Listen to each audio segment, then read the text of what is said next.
St. Paul in the New Testament reading today talks about a mystery.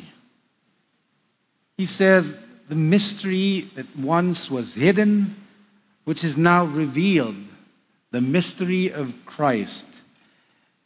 And he says, to be specific, this is what the mystery is, that the Gentiles are fellow heirs, fellow members of the body of Christ and fellow partakers of the promise in Him through the gospel.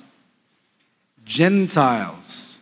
Today, a counterpart of Gentiles are what Christians label as unbelievers. In the mind of Christians, they're miserable, they're woeful, they're destined to be damned. That's the thinking. And St. Paul is saying, no, all men are included in the breadth, the width, the height, the depth of God's love. I like this one song that they used to sing decades ago. And I think the title is, because that's the line that's always repeated, there's room on the cross for you. Because Jesus died for all. He's the Savior of the world. But Jesus says, notice what Jesus said in the gospel today. He said, many will come from east and west and will recline at the table of the Lord. He means by his figurative language, east and west, that, nations, Gentiles, not just Israel.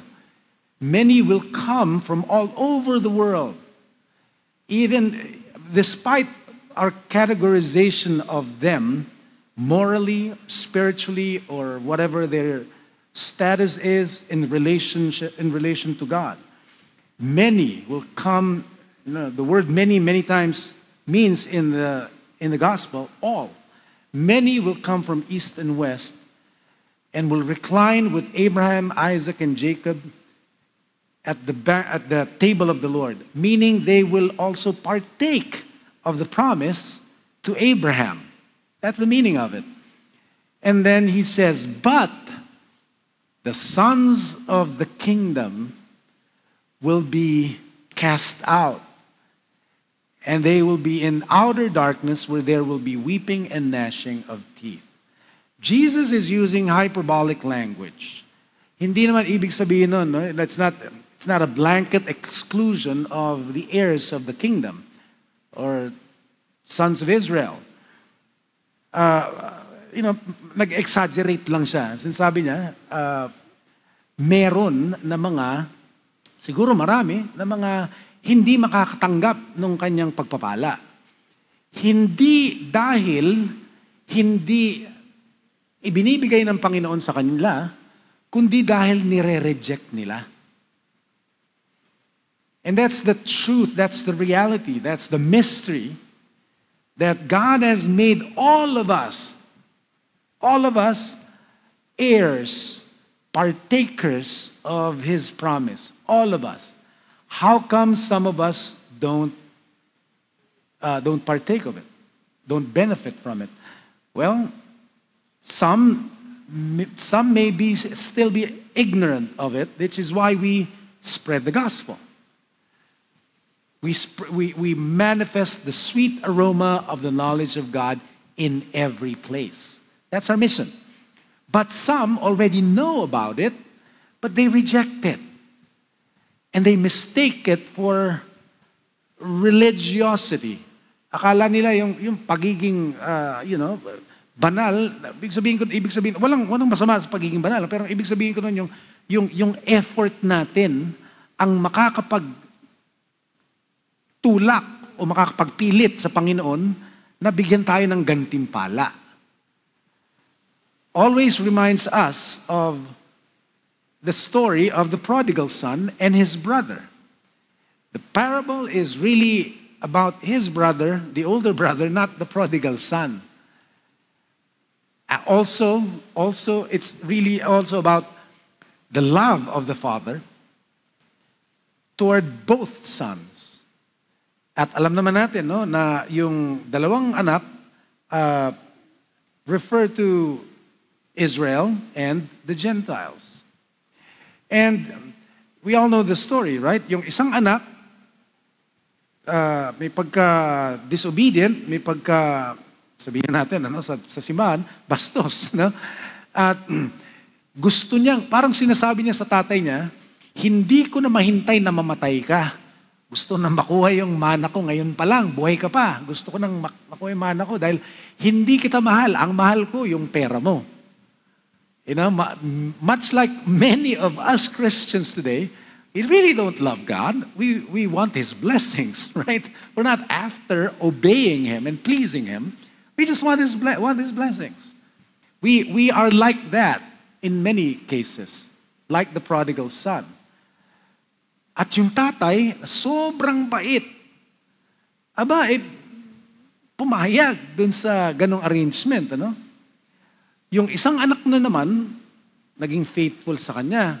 Hindi siya iniwan, patiently waits for his inheritance, and serves for his father in his house. But when the prodigal son that left and squandered all his inheritance, when he came back after being miserable, the father welcomed him again into his home. Not just welcomed him, threw a big party for him.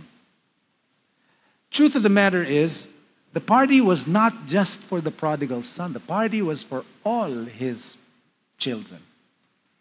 Anong nangyari? Yung prodigal son, tuwang-tuwa dahil, tatay, salamat.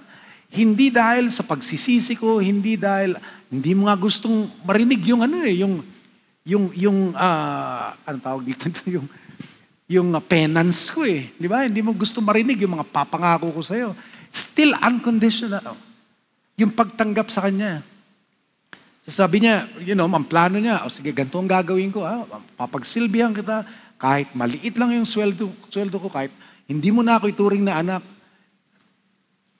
Yun yung plano niya sabihin eh. Yung tatay niya, ginanon yung bibig niya. Sinabi niya, nothing, and this is my imagination, nothing you can say or do will change my love for you. I really love, and I will never forget what the words of the patriarch when he says, "Our goodness will not make God love us more, and our sins will not make God love us less." Pakagaling, no? Parang yung tatay ng prodigal son, no? But go back to the party. Big party for the return of the son. And then the older brother sees that there's rejoicing because they're celebrating the return of the son who went away. Imbitado ba siya dun sa party? Yes. Anak siya eh. In fact, he's always been welcome in the house. He's been living there this whole time. Alam nga namang hindi siya isama sa party, kasama siya sa party. But because of his own arrogant, hostile, self-righteous, superior choice, he made himself stay outside the party, in the outer darkness, where he was weeping and gnashing his teeth. Anong ginagawa ng prodigal sa son dun sa sa loob ng party? Siguro nagbe-break dancing sila eh, di ba? Nagla-line dancing sila at sabay-sabay na nagkakatuwaan, no? Pero yung isang anak, imbitado siya eh. But he was outside, nagmumukmuk. Di ba? And he's doing that to himself. He's bringing that upon himself. Why?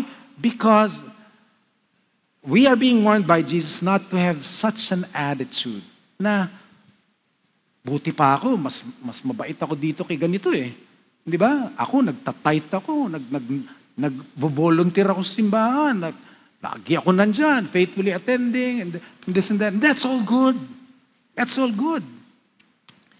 But if we think that that makes God love us more than our other brothers, who we think are less than us, lower than us, less lovable than us, then we're missing the point. And if our attitude is like the older brother, we forfeit the blessing of God, which He's always wanted us to have. Fullness of life consists in celebrating with all our brothers, accepting them, loving them, just as our Father loves them. Diba? Kaya ngayon yung sabi ni Jesus ng gospel nung isang araw, nung isang linggo eh. Diba? Love one another just as I have loved you. Then you will have fullness of life and abundant blessings, which God has always wanted for us anyway. So may we learn from this lesson and not, stay outside of God's will and, grind our teeth and magmukmuk at magalit. And we won't have the peace and the joy and the blessings that God wants for us. But may we learn how to walk in the way it is in the kingdom of our God.